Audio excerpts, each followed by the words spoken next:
Assalamualaikum warahmatullahi wabarakatuh. Balik lagi sama gue Farhan di channel kita ini. Jadi kali ini gue bakal bawain konten yang sangat menarik, yaitu tentang keuntungan kuliah di PTKIN. Apa sih PTKIN itu? Yaitu Perguruan Tinggi Keagamaan Islam Negeri. Mau negeri mau swasta, intinya kita bakal membahas tentang keagamaan Islamnya itu ya. Nah, konten ini sangat penting dan menarik banget buat teman-teman yang baru banget lulus sekolah ya, lulus SMA, SMK, SMU, MAN, MAS, dan sederajatnya. Atau memang teman-teman yang udah mulai kuliah di PTKIN, tapi karena jalur terpaksa, dipaksa orang tua, karena nggak keterima di kampus impian, UGM, UI, Unpad, tuh.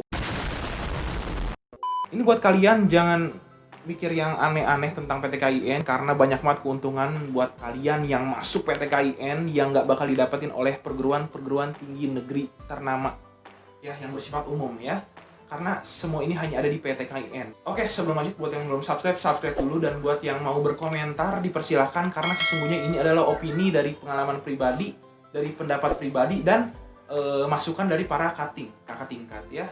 Oke, sebelum kita mulai,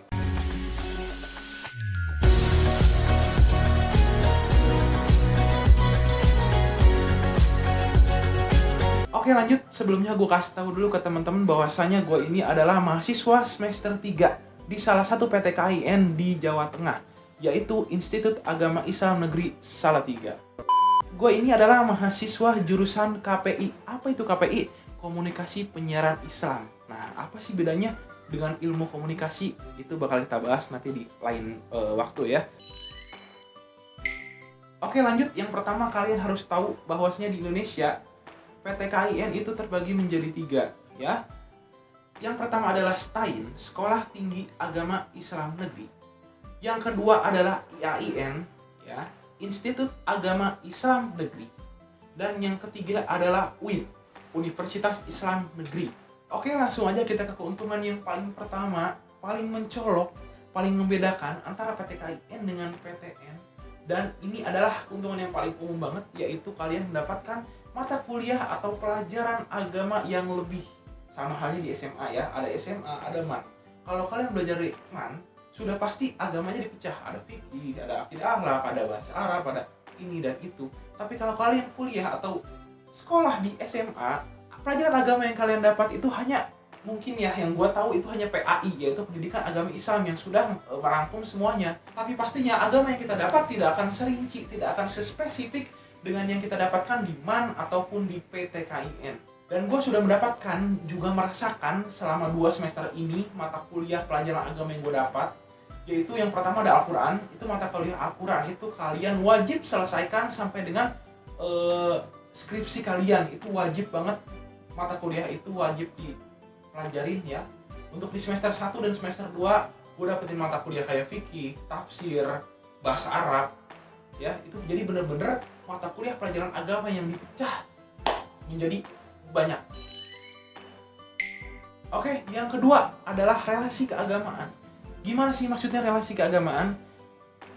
Relasi ini merupakan hal yang terpenting buat mahasiswa ya, karena tanpa adanya relasi, menurut gua mahasiswa itu seperti mahasiswa kutu buku aja, jadi nggak banyak yang dikenal, cuma pulang pergi belajar gitu-gitu aja sih ya.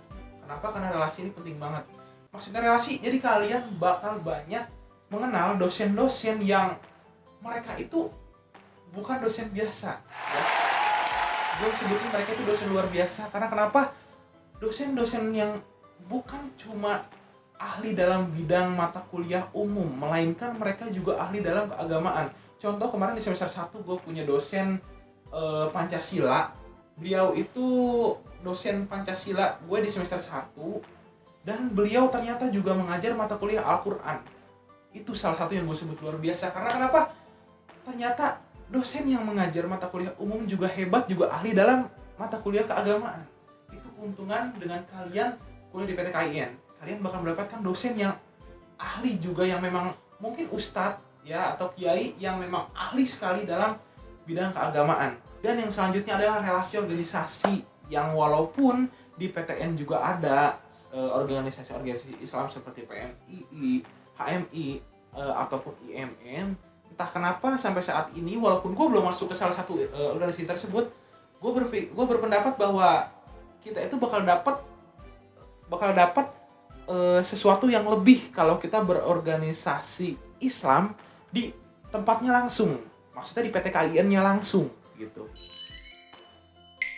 Dan keuntungan yang terakhir buat teman-teman adalah ini lebih motivasi buat teman-teman yang sudah keterima di PTKIN melewati jalur terpaksa, dipaksa orang tua, dipaksa guru, atau memang ditolak oleh PTN terfavorit yang teman-teman pengen. Itu kalian jangan gundah hati, jangan gelisah, jangan galau, jangan iri, jangan dengki, jangan menggunakan kata seandainya kalau gue keterima, seandainya gue kalau keterima, jangan. Karena kalian harus bersyukur banget karena kalian secara langsung ataupun secara nggak langsung kalian itu sudah sangat membanggakan kedua orang tua kalian. Walaupun sebenarnya dan sejujurnya orang tua kalian itu nggak menyuruh kalian untuk kuliah di PTKIN ya, di UIN, di UIN. Itu orang tua kalian sudah sangat bangga ya dengan kalian dunia dan akhirat. Karena kenapa?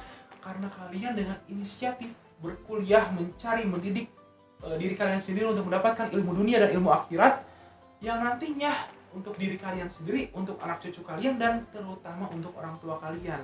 Jadi kalau ekspresi orang tua kalian biasa aja, tahu bahwa kalian keterima di PTKIN, kalian wajib tanamkan di dalam pikiran kalian, dalam kepala kalian, bahwasanya ilmu yang nantinya kalian akan dapat di PTKIN itu bukan cuma ilmu dunia, melainkan ilmu yang sangat penting, yaitu ilmu agama dan ilmu akhirat. Ya, jadi gak ada alasan lagi untuk kalian tuh menyesal keterima di PTKIN, dan gak ada alasan lagi untuk kalian gak memilih PTKIN ya. Oke, gue rasa itu aja yang bisa gue sampaikan di konten kali ini.